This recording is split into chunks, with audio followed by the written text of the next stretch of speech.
Welcome back, y'all. Welcome back to another episode. This is our last episode titleless. So next episode, be prepared. We will have a title, or we probably won't. But just like last week, we have a discussion. Last week was can Derrick Henry be the GOAT running back? This week, has Patrick Mahomes fell off? Has he regressed? Has he whatever words you want to use to describe it? But before we jump into that, I got some stats for you. We'll just talk about this. Through 7 games, 2,000 passing yards, 18 touchdowns, 9 interceptions. He's thrown an interception in 6 straight games. And I think those 3 straight games under a 90 passer rating too, which he's never done in his career. So basically, everything he's doing now, he hasn't done in his career yet, and none of it is positive.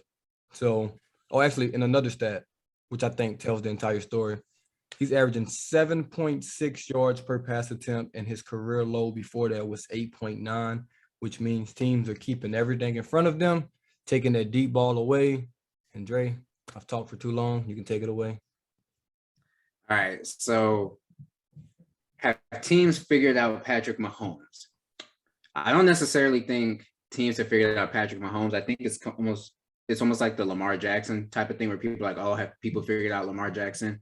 No, I think Lamar Jackson's just gotten better. And I know it's about Patrick Mahomes, but I'm like, I just think Lamar Jackson's gotten to be a better passer. So if you take the run away, he's like, all right, cool. I'm gonna hit you with the pass. So you haven't really figured him out yet. Mahomes, on the other hand, it's not that teams are figuring out Mahomes, but teams have figured out the Chiefs. They know that, hey, they're not really going to run the ball. They really only run the ball maybe a little bit in the beginning. And once they have a sizable lead and, Andy Reid decides, hey, it's finally time to start chewing the clock. But that's just been his philosophy, his thing ever since his Philly days.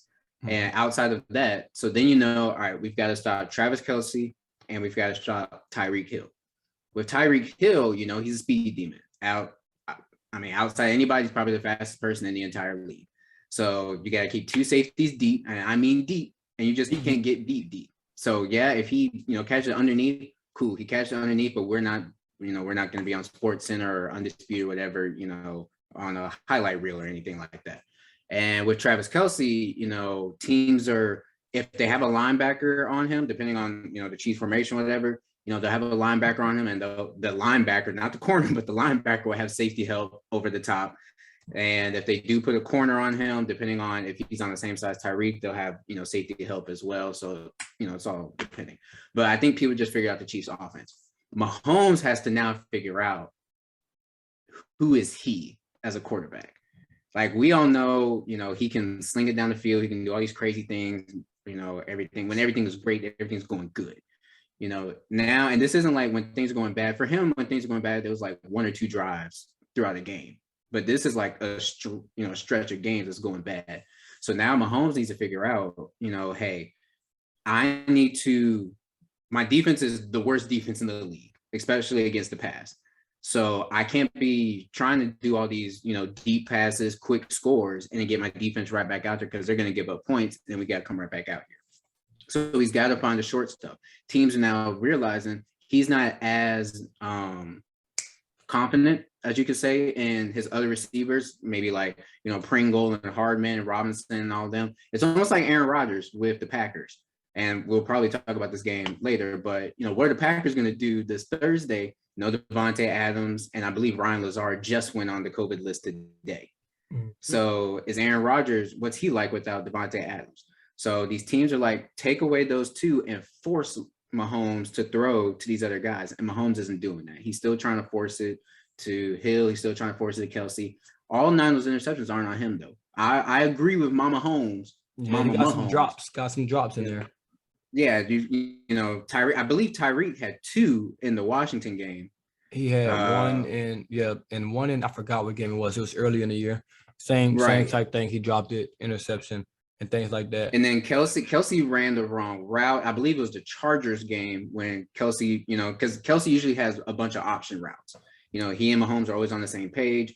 And I think in the Chargers game, he ran a couple of the wrong route on the option route. So it's just, but I mean, I'm not necessarily worried. I did not expect them to be 13-3, or well, now 14-3. But I didn't expect him to be like that type of team throughout his entire career. Everybody has to go through some type of adversity. It's just, what are you going to do now? It's still early in the season. Man, The leading team is the Raiders. So granted, the Raiders are playing well, but they're going to be all right. Let's just get to the point. This is why he's struggling. The game has gotten too easy for him. I promise you. I've watched enough. I watched like his last 3 games because everyone was saying he was struggling. Wasn't really paying attention to the Chiefs. And I realized this is too easy. I think the easy plays he just doesn't take. Check downs he doesn't take. Underneath he doesn't take. He's just being risky right now. He wants to make the big play. He wants to make the big play. He wants to be on Sports Center. He wants to be the talk, on Instagram or whatever. He's doing no look passes. That interception against Washington was absolutely terrible. A terrible decision when you're in field goal range. Underhand passes, like he's probably gonna try a punt pass next. Like he's trying to get way, way too fancy. He's doing way too much, and his coach is letting him get away with it. I'm giving a little blame to Andy Reid because everyone knows Andy Reid is a player's coach. He's nice. Every time Pat Mahomes does a stupid damn turnover, he just comes, sits him on the bench, puts his arm around him. Oh, Pat, we can't do that, man. We got to play better, be smarter. He needs a coach like Sean Payton, Bill Belichick, who's going to cuss your ass out if you do something stupid like that. But he has Andy Reid, who's just going to be nice. Bill Belichick might just not play you. Exactly. You do that with Bill Belichick, you might be getting traded. This man got rid of Tom Brady, so you was not special, Mahomes. But yeah, I just think the game's too easy, man. I swear if he just took the easy plays, he would be so much better. Because once you start taking the easy plays, the defense has to respect it. They're gonna start coming up, and then those shot plays will come back. But until then, but I think that's also, I think he has the LeBron effect, because I think the LeBron effect is, once LeBron brings people to his team, people feel like, all right, when stuff happens, we can always defer to him. Like he'll always do the right thing, or he'll always get us out of whatever hole we're in. So I think because of the way Mahomes has been playing, when people are on his team, they're like, hey, we've got Mahomes. He'll always find a way. And it doesn't necessarily always work like that. Like you still got to do your thing. And I think it wouldn't be as bad if the defense was just even a little bit better. If they were at least like 25th in the league, but being 32nd in the league, you can't be risky the way that you are. Yeah, Breeze went through the same thing with the Saints, man. He was balling, throwing for 5,000 a year, defense 32nd and everything. So to win games like that, you have to just slow it down, run the ball, take some time off the clock, keep your defense off the field, because obviously when they're out there, throwing 5-yard passes was working. Exactly. And the funniest thing about them being, I just compared them to the Saints, same defensive coordinator, Spagnuolo, whatever the hell his name is, I can't even pronounce it. He was the defensive coordinator for the Saints when they're the worst in NFL history.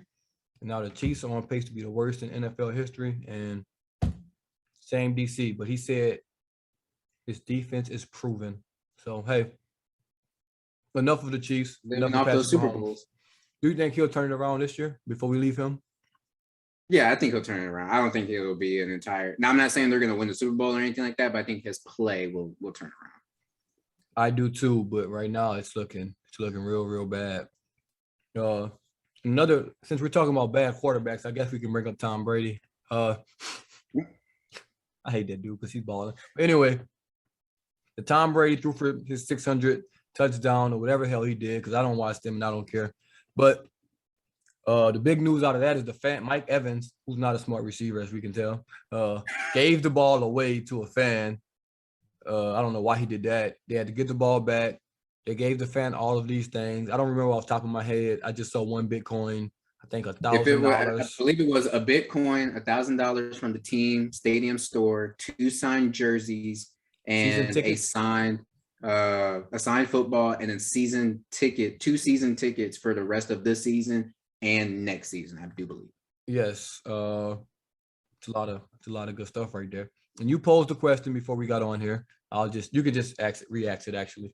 You want. I just want to know, like, if you were in that situation, and realistically, because I know you probably take the football and run, you would not give it back to Tom Brady. But let's just say, for the sake of argument, you're a Bucs fan, and that happened to you. What would you do? What would you leverage? What would you want in return to give the football back to Tom Brady? I'd have took the knife out of my pocket and sliced the ball up and gave it back. A whole deflate gate? Part 2. Well, part 3 or 4, because he's done it before. Yes, but since we could change the story, I just can't pretend I'm a Bucs fan, especially because we're playing them this week. We not pretending. So if Drew Brees threw his 600 touchdown and they gave me the ball, what would I demand? All right, first of all, since we're just giving out Bitcoin, I'm gonna need a little more than one. I'm gonna need at Right. least they what about 60K, 62K right now. I'm gonna need about 5 of Mhm. them. I'm gonna need about 5 of them things. Let's just get that out of the way. You got it. Trust me.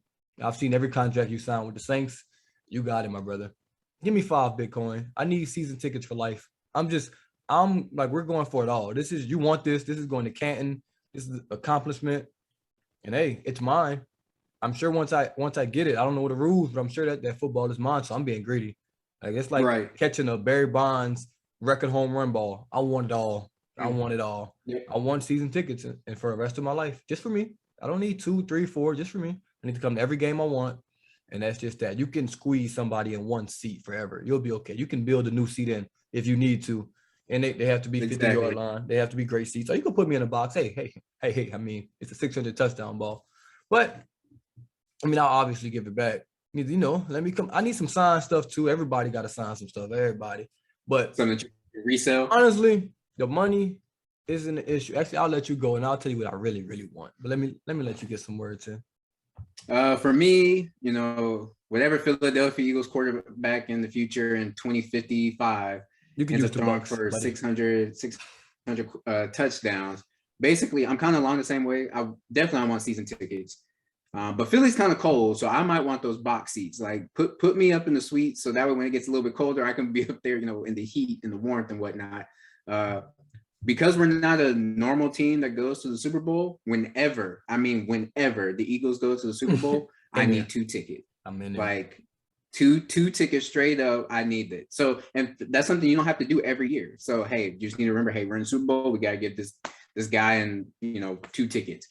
Then after that, whoever my favorite player is that's playing at that time, I want a signed jersey, and then I want field access during training camp. I want to be on the field. I need to be out there with everybody else. I need to be there on cut day, because like he ain't No. making it out. He got to go.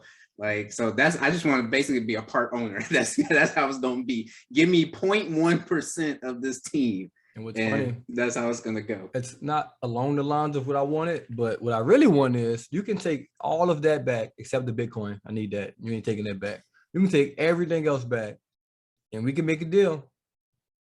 In the next 5 to 10 years, I don't care how long it is, you have to let me call plays for 1 quarter. Just 1 quarter. I have to call Regular season or offensive plays. preseason? Regular season. You're not putting me out there in the preseason. Regular season. Let me call plays for 1 quarter. I don't care if you're tanking and it's game 17, y'all the playoffs. I need 1 quarter. And if you do, You're coming with your own playbook or using the coach's playbook? I'll use the coach's playbook. That's fine. Give me some time to learn it. I got you. Give me break it down to something small, just a quarter. I don't need anything crazy. I need 1 quarter to call plays. I'm telling you, and if I do, what's y'all coach name? Nick Sirianni, whatever his name is. Nick Sirianni. I'm gonna be just like him. Running back, you just stay on the sideline, buddy. We ain't running this ball. We are 5 wide every play. We are throwing it every play. Receivers getting that work. That's really what I want. Give my 5 You Bitcoin. about to turn into a track meet. Give my 5 Bitcoin, and we running all trick plays. Nope, not even a track meet. 5 wide trick plays. We're doing triple passes, quadruple passes. We just gonna have fun. So we got to be tanking. See, right now, teams are going to be watching this and they're going to be like, all right, whenever we get a quarterback that's close to 600, do not have either one of these guys in the stadium. Hey, man, just 5 Bitcoin. Hey, Drew Brees, if you ever did that, you got the 5 Bitcoin, bro. Brady got off, but that dude wanted the round of golf. That's how Brady said, nah, you can take this Bitcoin, though. You ain't getting no round of golf. That's so disrespectful. He was ready to give you $60,000, then play a round of golf with you, which just means he's rich. Those 3 hours, that 60K is, less than his 3 hours of time, which is right. which is kind of insane. But enough about that dude, man. We'll hop into these games of the week, and we're gonna start off with the Cardinals versus the Packers. Would have been a great game, but as we talked about earlier, the Packers both, 1 and 2 receivers are out with COVID. So I just assume you're gonna take the Cardinals there because that's who I'm taking. They got my boy Zach Ertz. I'm going Cardinals all the way. Oh, because they got Zach Ertz. Oh, man. I will do it after. It's too late. We already got started. Next up, Cowboy. We'll get to players of the week. It's cool. We'll get there. Gotcha. We'll get there. Cowboys Vikings next game. Vikings. Cowboys for me, just because I want to see you squirm. Chiefs Giants. Chiefs Giants is the next one. I'm going. Chiefs get back on board. And here's the thing. I'm gonna throw a little caveat in there. The defense steps up and they force 2 Daniel Jones turnovers. Oh, what? That's believable. I think this will be the Tyreek Hill game. Usually when he goes quiet for a couple weeks, he comes out of nowhere and gives you 12 for 212 and 3 touchdowns. I think that's coming against the Giants. And last but not least, New Orleans Saints versus Tampa Bay Buccaneers. Who do you got? You know who I got. Hey, I ain't even answering this question. I just have one. I don't think this is going to change my pick, but I do have one question. Who's the home team? The Saints. I'm going with the Saints. Usually when both analysts or like all 6 analysts pick the same team, that team loses. So we're gonna pretend somebody said Bucks on here. And but everybody is going to say Bucks. I just think with the Bucks defense being hurt, and I think the Bucks might be riding a little too high from this week, and I think the Saints can catch them slipping. All I know is Mike Evans. We already know, Lattimore can shut down Evans. Evans hasn't had a catch on Lattimore since Obama was president, and I feel I'm confident. I'm confident in that. But we did skip offensive and defensive players of the week from this past week. And who was out there shining to you, man? Who was your offense and defensive guys? A lot of good candidates, really, like seriously, a lot of good candidates. But I'm giving my offensive player of the week to Zach Ertz, first player in NFL history to catch a touchdown in back-to-back weeks with 2 different teams, and the football and his gloves are heading to Canton. That's my tight end right there. But Canton, Missouri, that can't be going to Ohio. Ain't no way. Ain't no way. My offensive player of the week is none other than the best wide receiver in football right now, Alvin Kamara. Man, 10 catches, 178 yards or something like that. Touchdown last night against the Seahawks. Needed every last catch. Best running back in the league, also the best receiver in the league. That's what I'm going with. And defensive players, since I'm already on it, Demario Davis from the Saints once again. I picked 2 Saints players. Who would have guessed? Who would have guessed? Man, great game from him. I think 10+ tackles, couple sacks, tackles for loss, pass deflection, was everywhere. Geno Smith's worst nightmare. Then he got into a little, tweet with Skip Bayless. All he said was the writing emoji. So it's gonna be fun this week, and I'm already calling it. I'm gonna have the same 2 players of the week next week. And who's your defensive guy? I'm gonna give it to the Bengals defense. They stepped up big time, in the second half against the Ravens. So I think that whole team made a statement, but I think their defense made a statement as well. All right, as I gave it to Alvin Kamara, it really was Jamar Chase for offensive player of the week. If I'm being honest, I mean, what he did to Marlon Humphrey, I think he had like 5 catches for 179 and a touchdown just on him.